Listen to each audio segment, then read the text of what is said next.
लाड़काणो में breaking news शामिल कंदा हलूं। लाड़काणो इरफान अली कखराणी की रिपोर्ट मुताबिक लाड़काणो शेख ज़ैद वुमन अस्पताल में मुबैना तौर डॉक्टरियाणिन औरत के ऑपरेशन दौरान नए जावल बारड़े के 3 हंधन ता जंग बनी छी।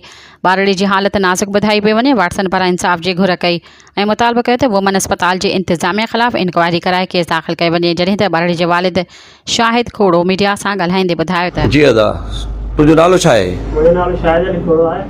दौलत खोड़े जो आया। हे किए थियो आ मसलो भला किए वाक़ियो थियो आयो? मसलो ये मुझे घर वाली डिलीवरी मां शेखज़ैद हॉस्पिटल में पहुंचण सां जेको आहे सो डॉक्टर कौसर वेठी हुई। मां उनखे सवाल कयो, उन्हनि खे ऑपरेशन थींदी। ऑपरेशन ते वठी आहे असांखे शिल्डूं घटि वधि बि ॻाल्हाइनि पिया।